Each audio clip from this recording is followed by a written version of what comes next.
friends. Today we're starting our new weight loss book club book. We are reading Salt, Sugar, Fat by Michael Moss.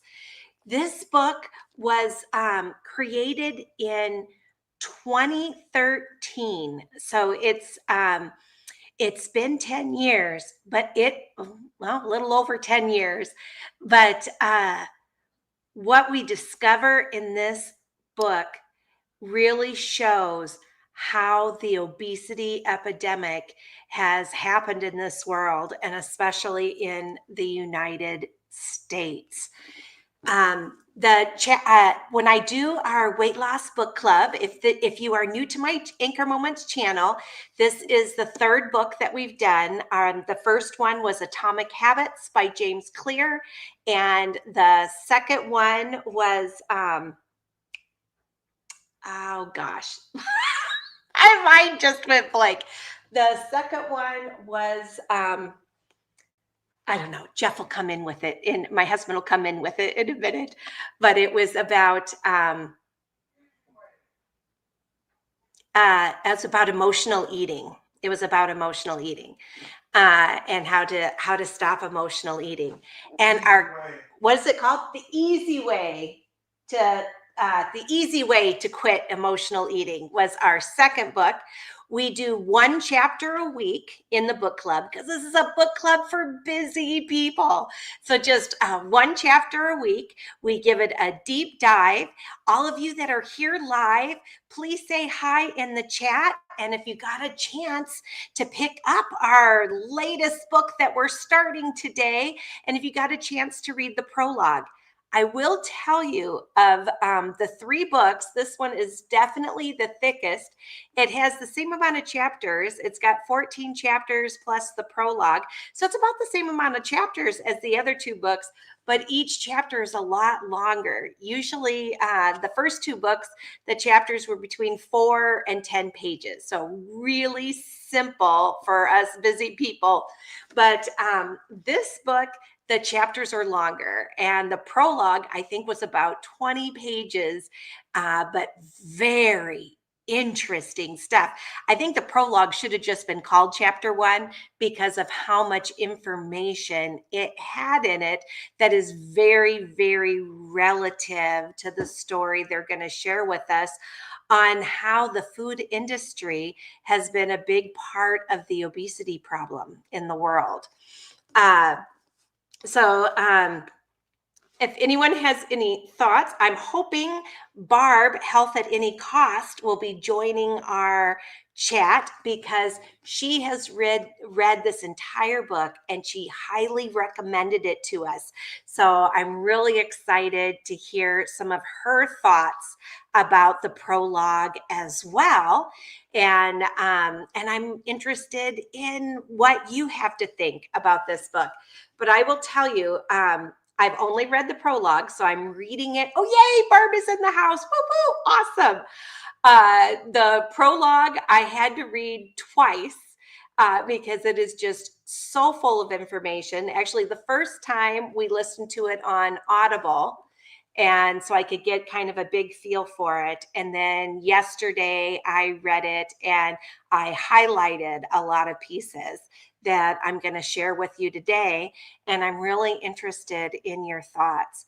It is amazing how many years ago it was brought to the attention to all the big food companies here in America about the obesity epidemic and how there were a few people with some big morals that brought the CEOs of all these different companies together for a secret meeting to talk about the obesity epidemic and their part in it, and maybe some ideas of some things they could do to reverse this problem.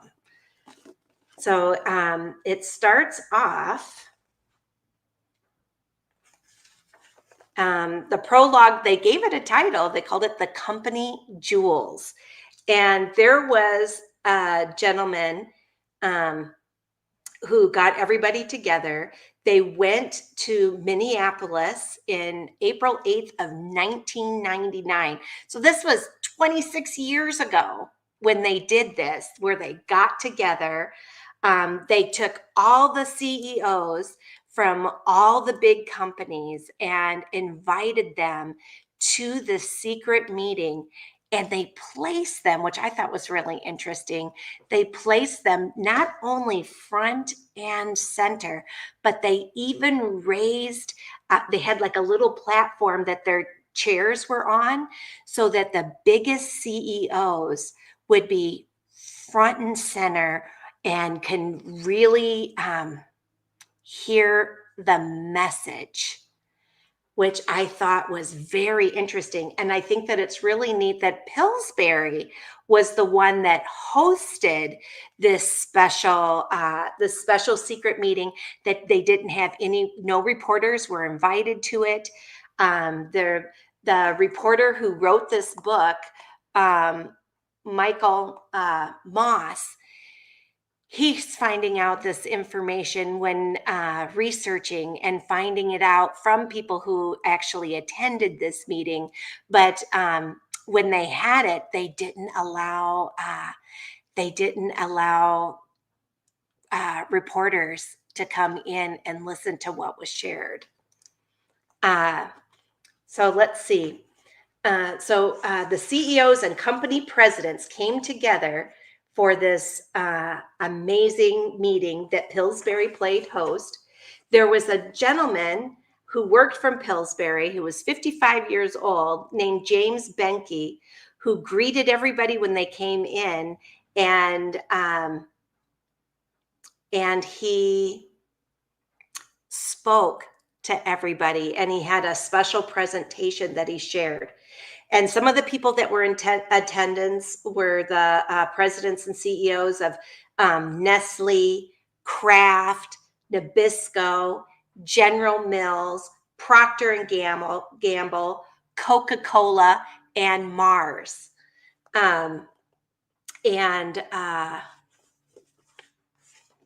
They have a lot of different facts, like the cereals back then. Lucky Charms had,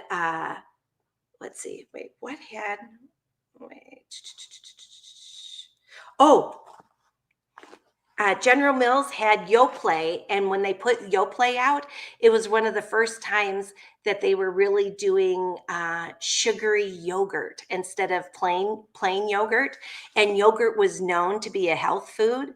Well, to make Yoplait extra delicious, they had twice as much sugar per serving as Lucky Charms cereal.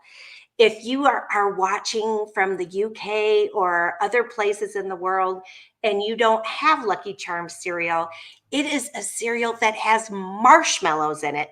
Marshmallows, colored marshmallows. It is like one of the most sugary of sugary cereals. And this Yoplait yogurt, they had twice as much sugar in this yogurt as in our most sugar-filled cereal. And they were able to market the yogurt as a health food. Oh my gosh, what else do they have in here that I found really interesting? They also had people here from Cargill and Tate and Lyle, whose role it was to supply the CEOs with the ingredients they relied on to win the biggest market share. I also put, it's so hard because it doesn't have, well, I guess it does, 13. It's page 13. They use Roman numerals on these prologue pages. But at the bottom of page 13, I found this to be really important too. The suppliers, Cargill and Tate and Lyle, who tried to make, they tried to develop everything that we eat that is sold to market to be as tasty and addictive as possible, to get people to want to overeat and eat as much as possible, and to win the market share, competing against other companies to be the most craveable foods. Anyway, they said together the two suppliers had the salt, which was processed in dozens of ways to maximize the jolt that taste buds would feel with the very first bite. They had the fats, which delivered the biggest loads of calories and worked more subtly in inducing people to overeat. And they had the sugar, whose raw power in exciting the brain made it perhaps the most formidable ingredient of all, dictating the formulations of products from one side of the grocery store to the other. And James Benke, who was actually a little bit of a hero in this story of getting everybody together and to talk about how they are contributing to obesity. He says James Benke was all too familiar with the power of salt, sugar, and fat, having spent 26 years at Pillsbury under 6 chief executive officers.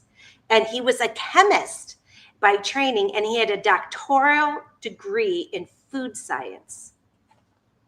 So a lot of big information in there. And so Benke puts on this meeting. I don't know if the other CEOs really knew what the secret meeting was going to be about, but here they were sitting side by side with their competitors, people that they didn't normally share with. And Benke from Pillsbury was letting them know, hey, look, there is an obesity epidemic, and right now more kids are getting diabetes than ever before. And we are marketing so many of our products to them, and it's hurting them. And then there was another gentleman named Michael Mudd. Here we go. I also thought was very interesting at the bottom of page 14, where he says that they were working really hard for the hidden power of some processed foods to make people feel hungrier still. Whoa.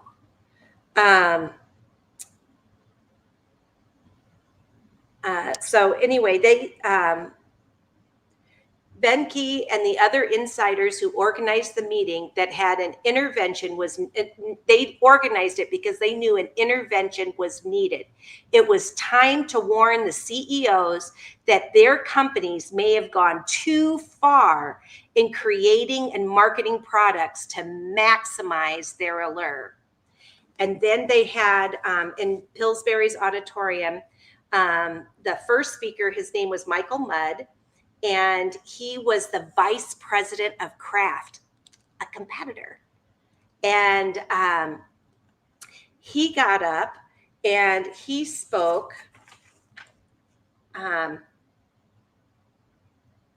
He spoke about childhood obesity and the growing challenge it presents for us all, Mudd began.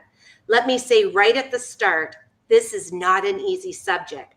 There are no easy answers for what the public health community must do to bring this problem under control, or for what the industry should do as others seek to hold it accountable for what has happened. But this much is clear for those of us who've looked hard at this issue, whether they're public health professionals or staff specialists in your own companies. We feel sure that the one thing we shouldn't do is nothing.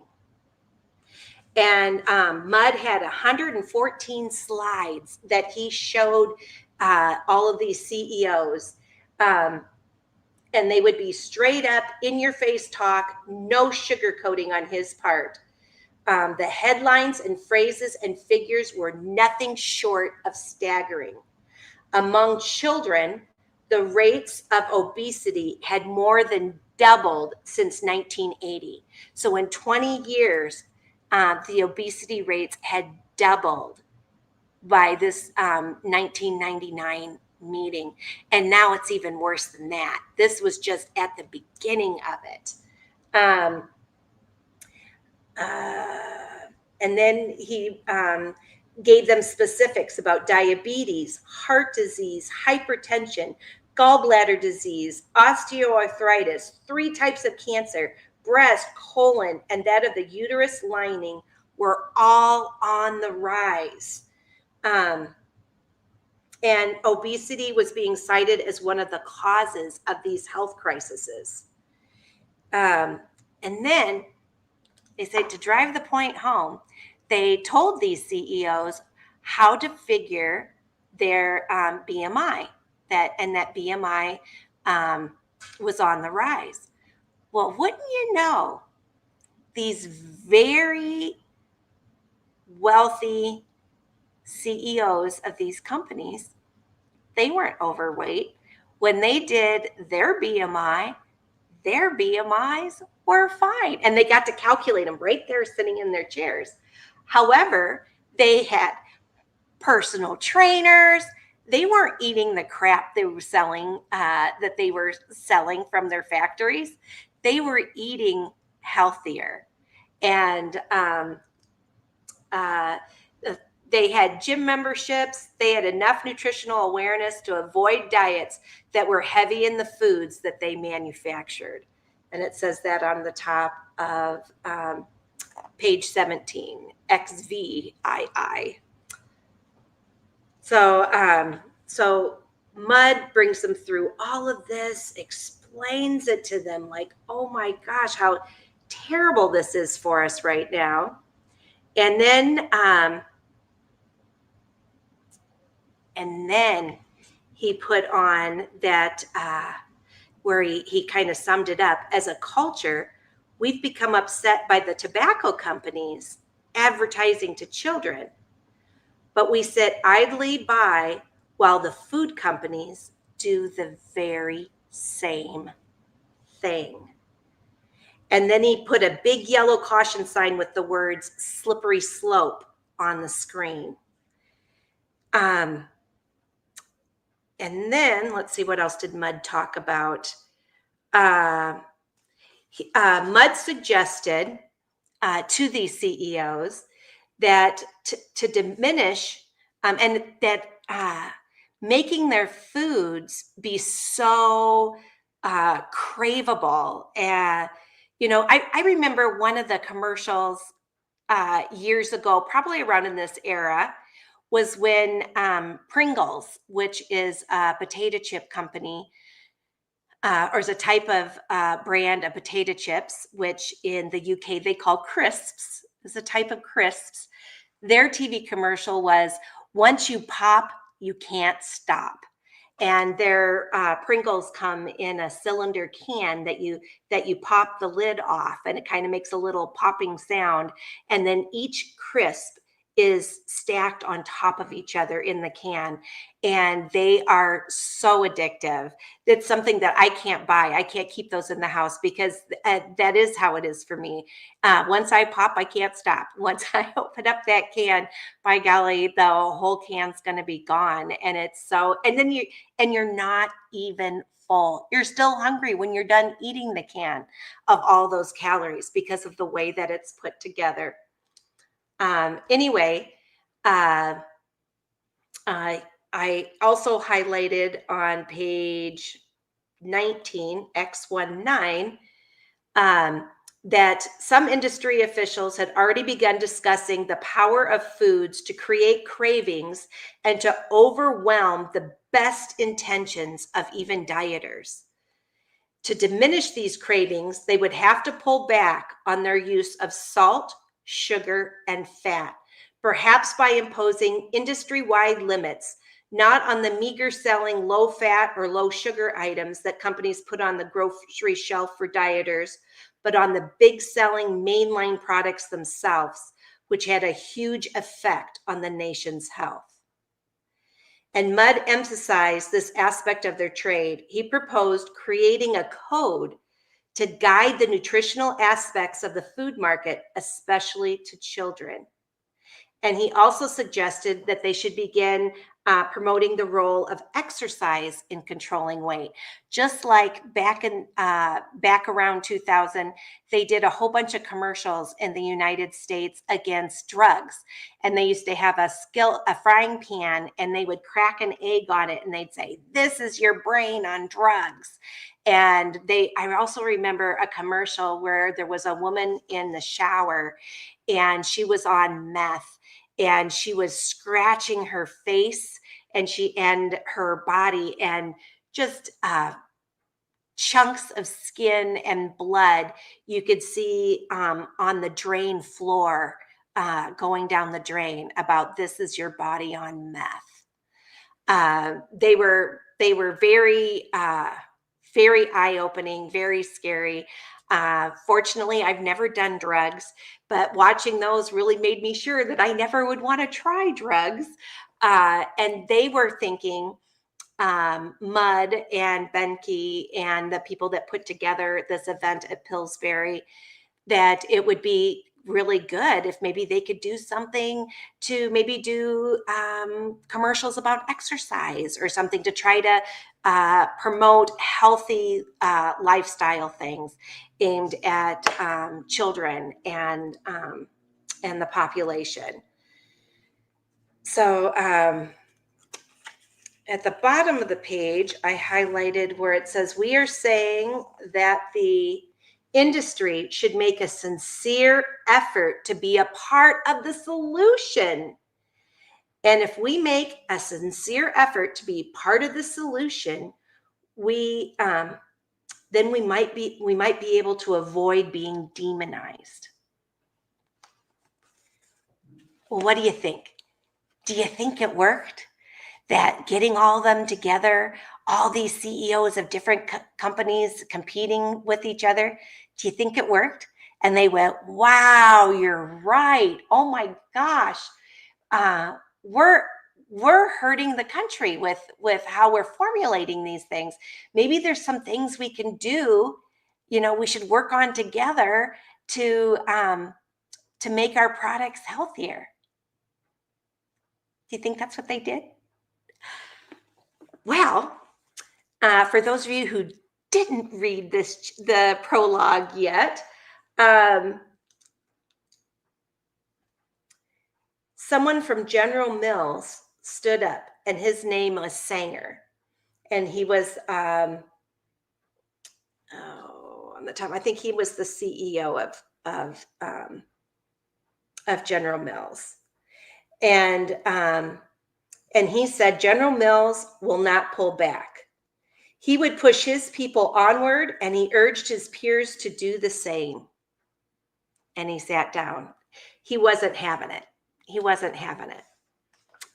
And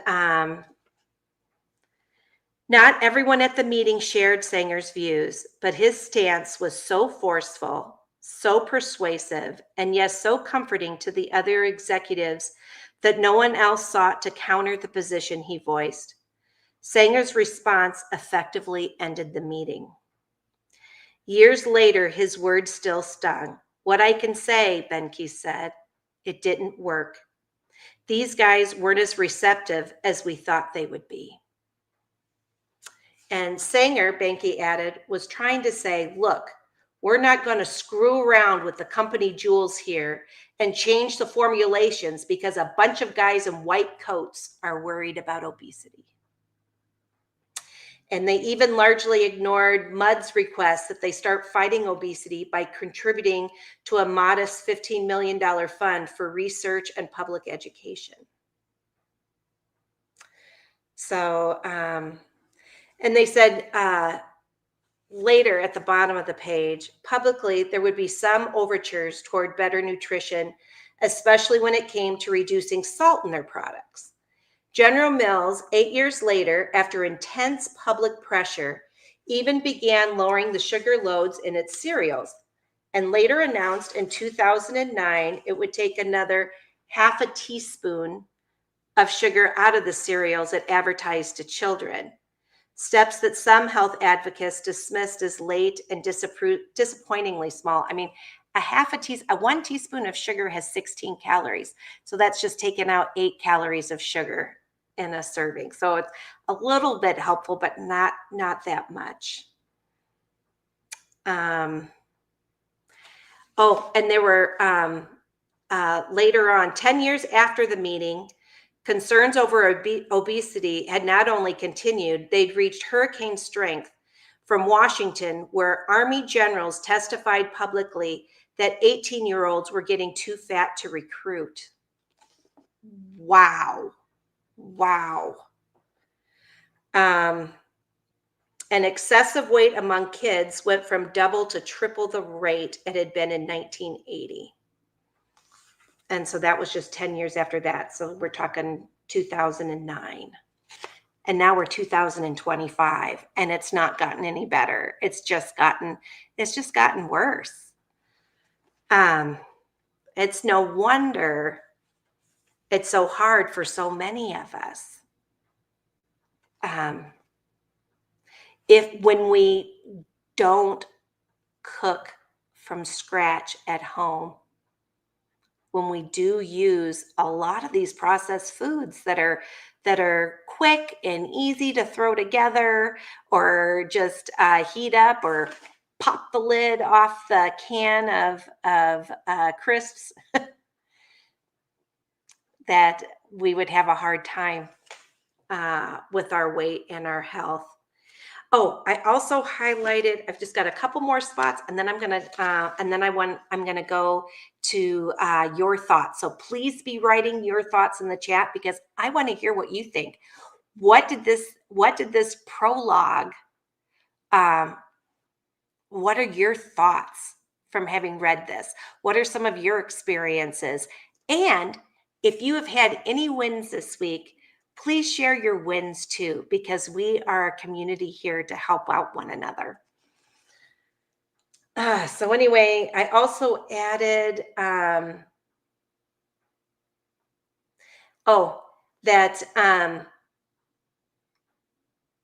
to make a new soda guaranteed to create a craving requires the high math of regression analysis and intricate charts to plot what industry insiders call the bliss point, or the precise amount of sugar or fat or salt that will send consumers over the moon. The bliss point. Wow. And they talk about when Lunchables came out, and Lunchables not only are high in fat and sugar and salt that we're marketing to kids, that there's also psychology that they were using as well to market to kids, because it was making kids feel, they market to them in such a way that they can feel empowered when they create their own little ways that they want to put their meal together with their Lunchable. So it make them want it even more, and the kids would want it even more. So even marketing psychologically, as well as finding that bliss point with the right amount of fat, sugar, and salt to add to it.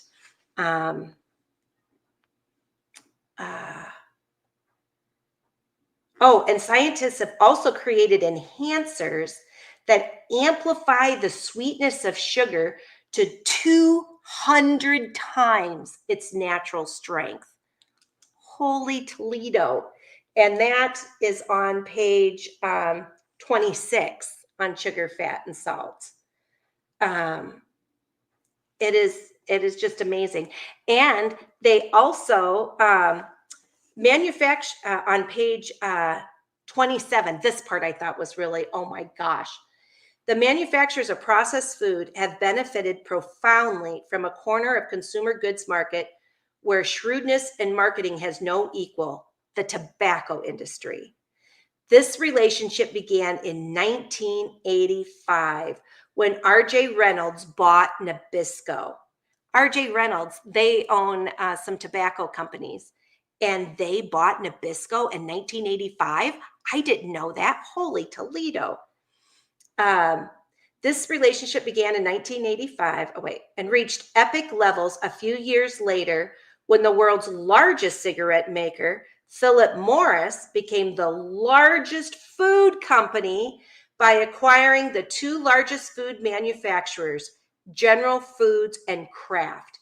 Did you know that? Did you know that General Foods and Kraft are owned now by Philip Morris from the tobacco industry? Holy crap. Oh my gosh. And the next thing that I thought was like super important on page 19, 29, 29. This was a long chapter. 29. On page 29, at the top, it says sugar not only sweetens, it replaces more costly ingredients like tomatoes and ketchup to add bulk and texture. So they were also trying to figure out ways to make these products as cheaply as possible. And sometimes when you add a little more sugar to it, it adds some bulk, and sugar is cheaper than tomatoes. Wow, for adding to ketchup and things. All right, that was all the highlights that made me go, oh my gosh, no wonder Barb recommended we read this book after reading the book on the easy way to stop emotional eating. A lot of emotional eating happens with these foods that have too much salt, sugar, and fat. Goodness. All right, let's share what some of your ideas are from this. And next Sunday, same time, 1 o'clock Pacific time, which is 1 o'clock right now in Arizona, where I'm coming from. I'm doing 1 o'clock on Sundays to make it easier for our friends in the UK, because it's 8 hours later than it is in Arizona. So it's 9 o'clock UK time for us starting. So we're going to do it at this time again next week. We're going to be doing chapter 1. We'll be discussing, and chapter 1 is called Exploiting the Biology of the Child, is chapter 1. All right, now let's see what some of your thoughts are about the prologue, about this book, and any wins you've had this week. So let's see who's all in the house we have right now. We have Logan in the house, and we haven't seen Logan for a while. Hey, Logan. And Logan wants to know what my favorite food is. That is a really good question. I can tell you I love fruit. Today for lunch, I made, I had some chicken breasts, and I put just a little bit of mayonnaise on it, and Cuties. And Cuties are a brand of mandarin oranges. And I put mandarin oranges with the chicken and a little bit of mayonnaise. I stirred it together, and I put it on lettuce leaves. And that was really good. And it was good. Yeah, and that was pretty tasty. But I'll say historically, pizza would be probably my favorite food. I'm half Italian, and I grew up on pizza. My dad even owned his own pizza restaurant years ago when I was a kid, and I used to work in my dad's restaurant. So yeah, probably pizza would probably be my favorite. But I'm trying to create new favorites and fun things. And I think one of my favorite things for this summer is using baby romaine lettuce leaves.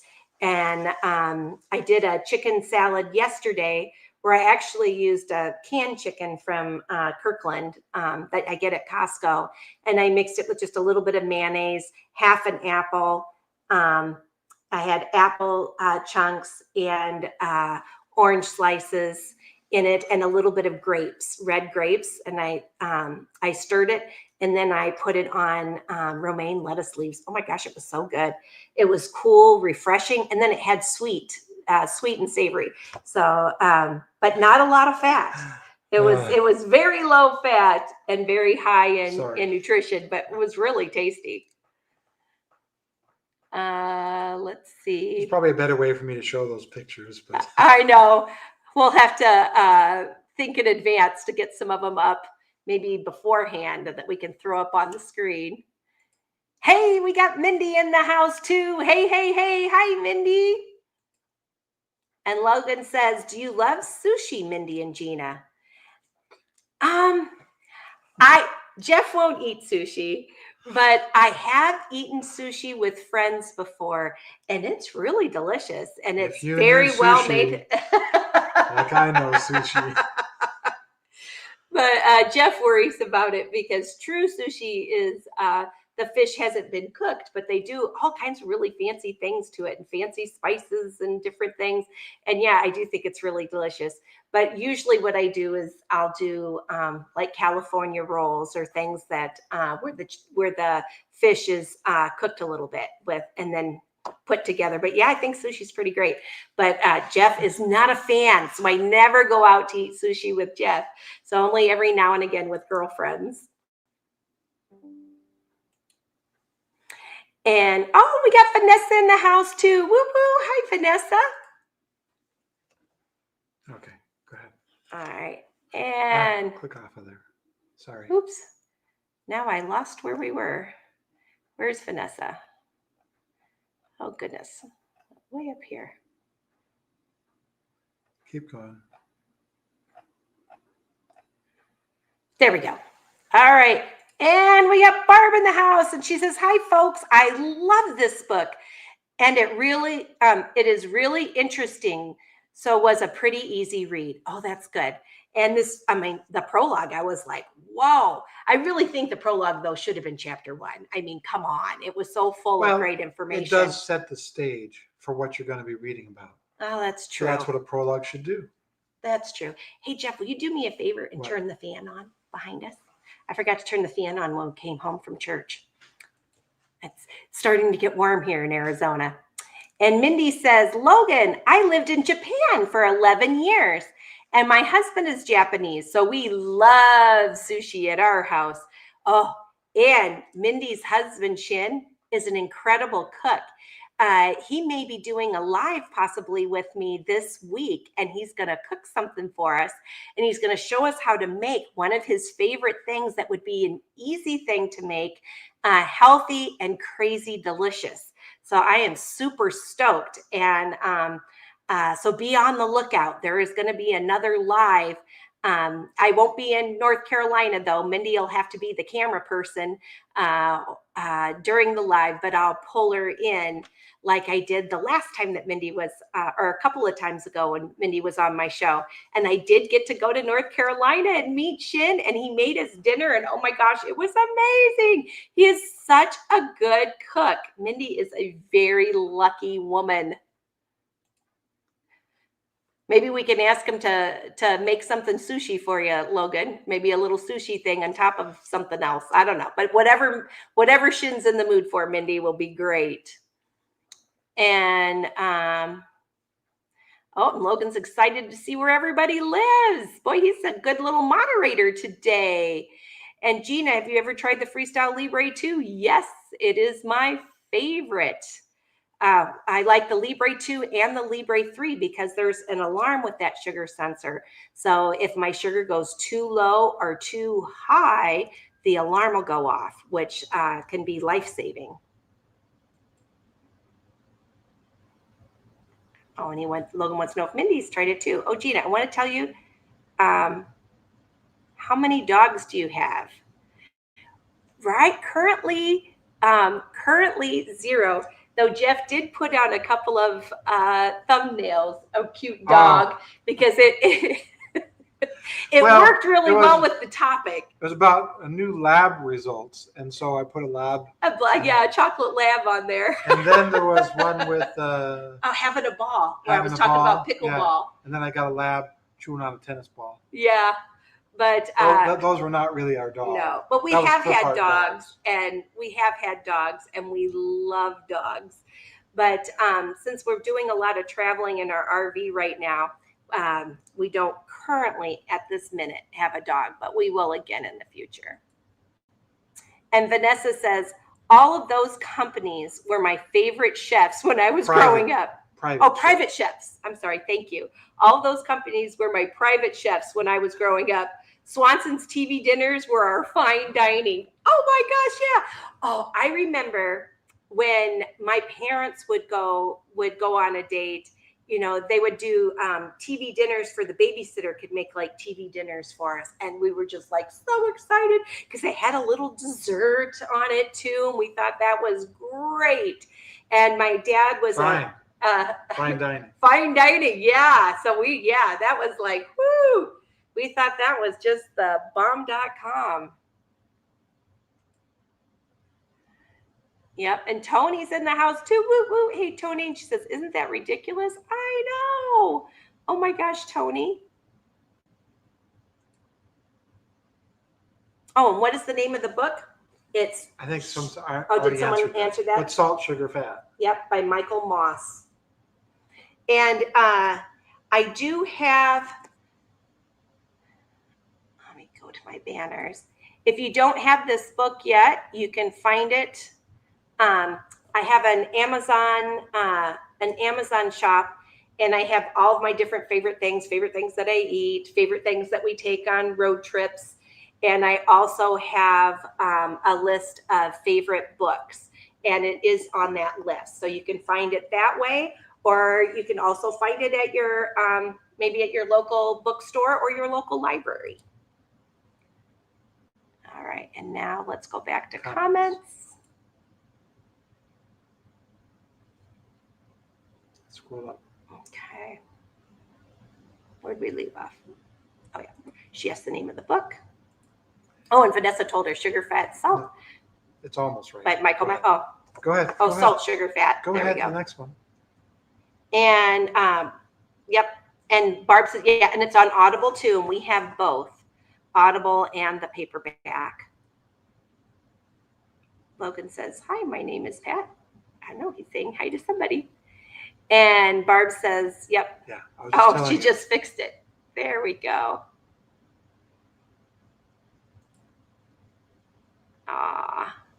You're welcome, Tony. And what is my favorite book? I think my favorite book right now, Logan, is Atomic Habits. It's still my favorite. It's still my favorite.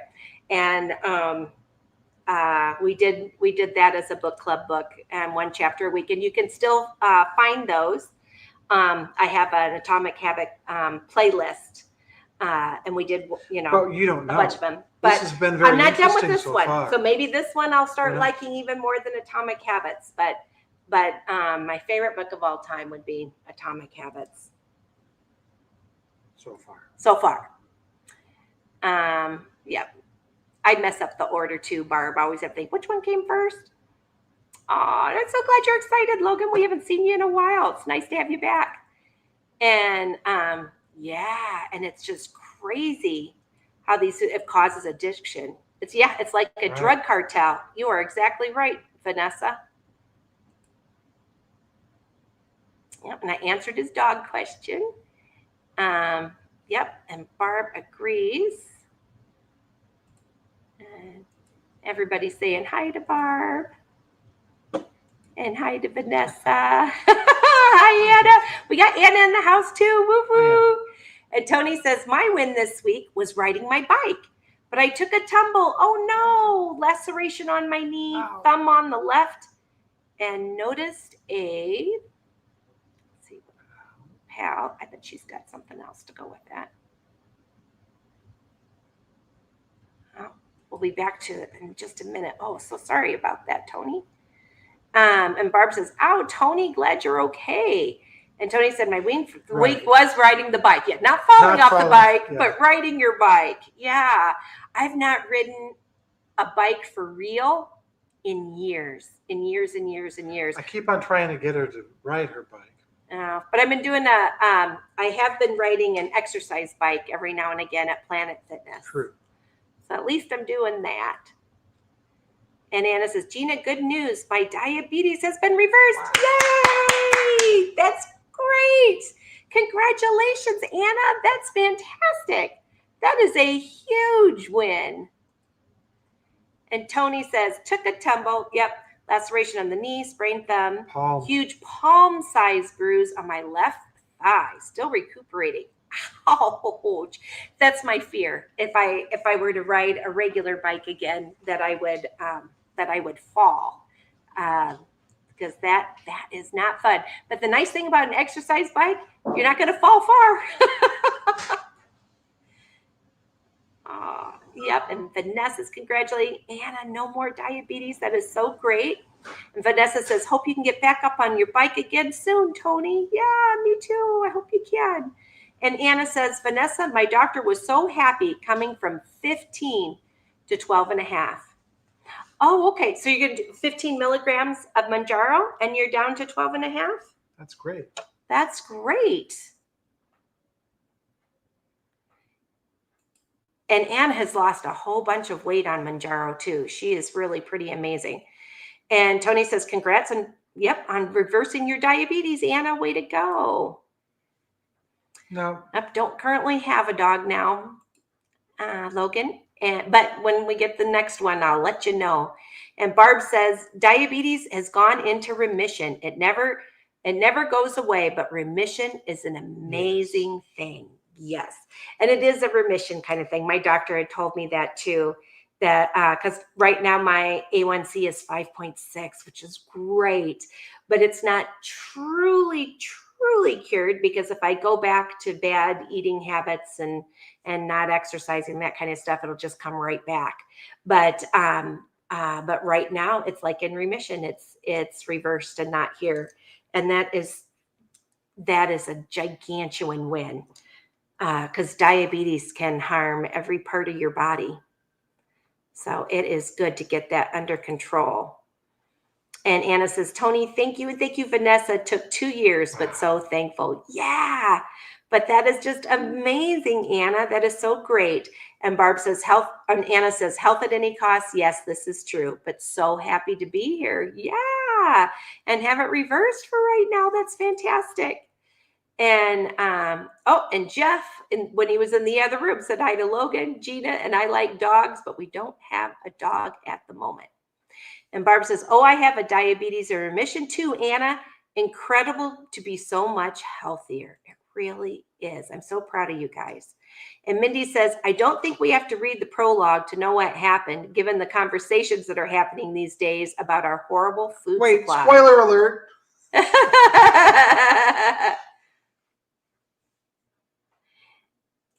And Anna says, health at any cost, so happy for you. I was, and I'm so happy for you too. That's so cool. And Barb says that her A1C went from 9 to 5.0 and holding. That's great. That is so great, Barb.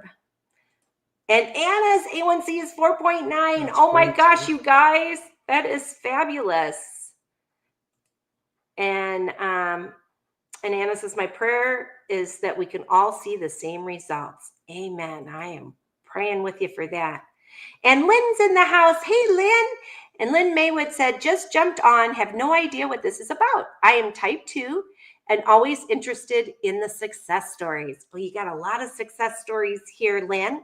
And I do have a playlist on my Anchor Moments YouTube channel that is a type 2 diabetes playlist too, that you can find a lot of good information there as well.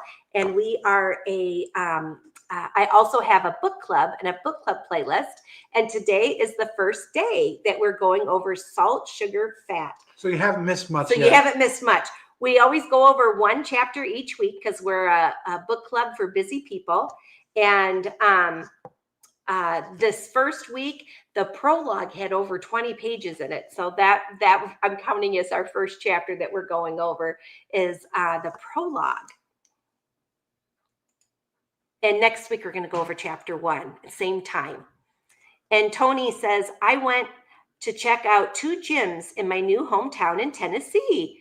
We moved from Dewey, Arizona. Wow. Oh my gosh. So did Cindy, Taz the Bulldog's mom is in Tennessee too. And she used to live in northern Arizona and just moved to Tennessee. Maybe sometime you'll get a chance to meet her. Go ahead. Nothing. Is that what you're going to say? No. No, go ahead. I think Dewey is on the way to Prescott.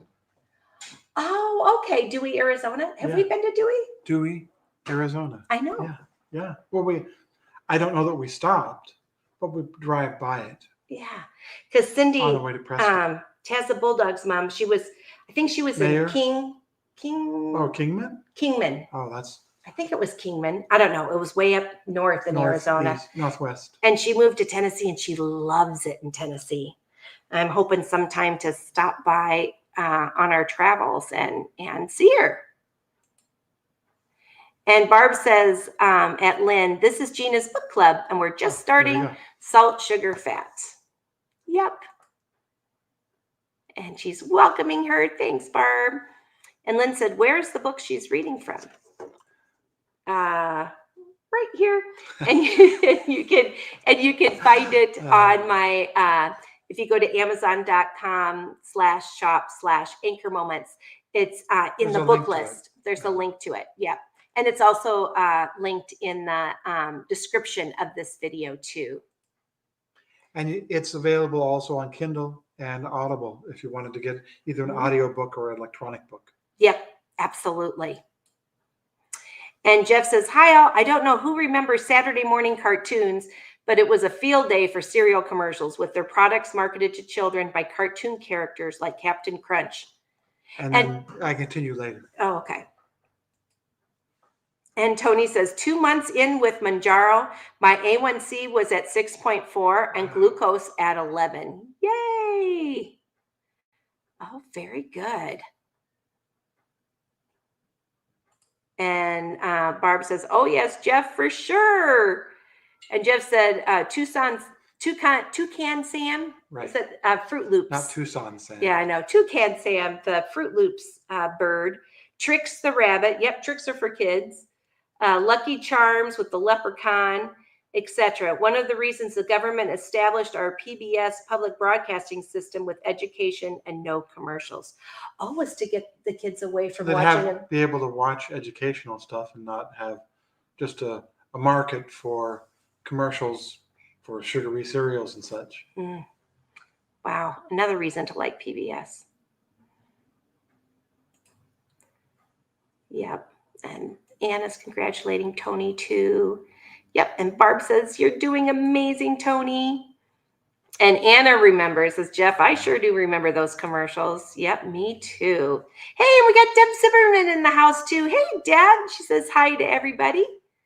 And Barb says, I recently made Waldorf salad, and it was so good. That was very similar to what you made. Yeah, very similar. I'm just kind of throwing together what I have in the house and throwing it on those leaves, those lettuce leaves. And oh my gosh, it's so delicious. Refreshing. Yeah, it was. Yeah. Barb saying hi to Deb. Deb saying hi to Barb. So's Anna. We just got such a friendly community here. And Deb Zimmerman says, I have the book on my Kindle. Yeah. And so you can take it everywhere with you that way. And Tony says, thank you. The bad news is my CAC score came back at 2,200. Is that that's that calcium thing that we did that we were zeros on. I have inherited that from my mother's side of the family. I'm on a couple medications now to prevent heart attack or stroke. Well, I'm glad you took the test to find out. It's a test that not all insurance companies will pay for, but it's not terribly expensive. If you're watching this on replay, we did ours in April, or was it May already? Maybe still in May of 2025, and it was $120, and our health insurance didn't cover it. And my dad did one in Georgia, and he also paid $120. But we had to pay extra so we get an extra low score. We did not. Oh, goodness. Well, I'm glad you found out, Tony, and that you're taking care of it, because we would hate to lose you. And Deb saying hi to Anna. And Mindy says, I don't eat much that isn't made from scratch anymore. I think Mounjaro keeps me from craving those highly processed foods anymore. That is really good. And Barb says, I need to lay down, but I'm watching. We're so glad you're here, Barb, because this book was because of you. You recommended it, and it's going to be a great read. And Deb wants to know if you're okay, Barb. And she said, just tired, still waiting for the biopsy results. Should get them tomorrow. Yep. And you guys, prayers for Barb. She's got a YouTube channel that you can check out, Health at Any Cost. And she has been having some health issues, some extra health issues lately. So if you could please put her in your prayers, that would be great. Mindy says, we have an idea for what Shim can make. Oh. Stay tuned. Oh, I'm so excited. Yay. And Mindy says, Logan, I've tried the Libre 3 and loved it. Mounjaro helped me get off insulin, and now my insurance company won't pay for it anymore. Ah, darn it. And Barb says, I have a cyber dog. I found him at the pound and fell in love. So I grabbed the picture and talked to him all the time. Aww. And Paula says, great. I love the video with Mindy and Shin. I learned a lot about the possibilities for different veggies. Oh, I'm so glad, Paula, that you did watch that video when we were visiting Mindy in North Carolina and her husband cooked for us on the live. And yeah, we've talked him into doing another show. So hopefully every now and again, we'll have him on, because I think he could do a few of these, because he's such a good cook. He is such a good cook. And he had really good tips of different things to do to make the food even more flavorful. And all of his things that he makes are very, very healthy and delicious. And Mindy says, I love that, Barb. No mess, no chewed slippers. Yeah, with a cyber dog. She says, thanks, Paula. He's very creative. Yes, Shin is really creative. And Barb says, exactly. His name is Mickey. Isn't that a shock? Barb loves Mickey Mouse. I thought Mickey was a mouse. Yeah. Oh my gosh. No shock there, Barb, says Paula. Oh my gosh. And Paula says, I love all things Disney. And Barb's laughing. Aww. And Deb says, my cardiologist told me my AFib will never go away, but shh, it's sleeping. Let's try and keep it that way. Yes. Oh my gosh, absolutely, Deb. And Mindy says, Deb, I love that. And she says, thank you, Mindy, me too. And Anna says, Deb, that's awesome. Barb says that Deb Zimmerman, it was an physiologist who saved my life and got me on this excursion. Wow. And Deb says, thanks to Anna.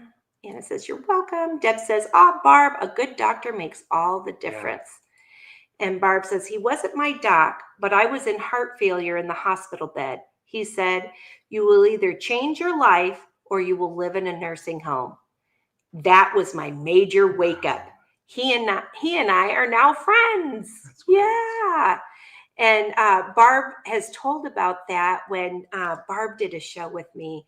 And if you are new to my channel and you haven't had an opportunity to get to know Barb, we had a great video together where she shared she's lost over 285 pounds on Mounjaro, and it was life-changing.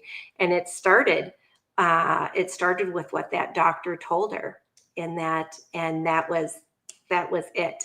And boy, Barb has been just amazing, and she's in maintenance. She's already lost all the weight that she needs to lose, and she is now on maintenance. And she's such a good friend to us all. And she has a really good blog, healthatanycost.com, as well as she has some really good videos on her channel, YouTube channel too, that you can check out. Hey, Mindy's got a non-scale victory. I volunteered at an event today, and my volunteer t-shirt was a small. Last year when I volunteered, I needed a 2X. Wow, that is fantastic, Mindy. That is a great win. And Anna's putting some prayers up for Barb. And thank you, Anna.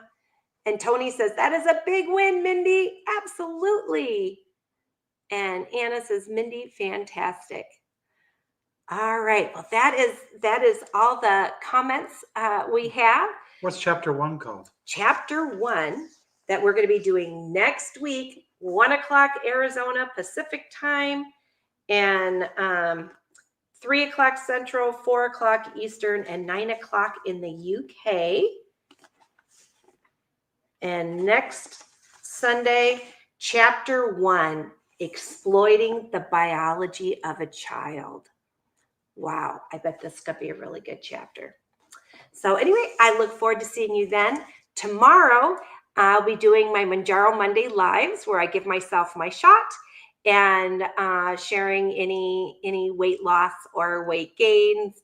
So we'll be doing more Q&A and celebrating each other's wins too. Tomorrow night, 5 o'clock Arizona Pacific time, 7 o'clock Central, and 8 o'clock Eastern, and I don't know, really late in the UK, like 1 in the morning. If any of you in the UK have insomnia, you can stay up or watch it on replay. Yeah, or watch it on replay.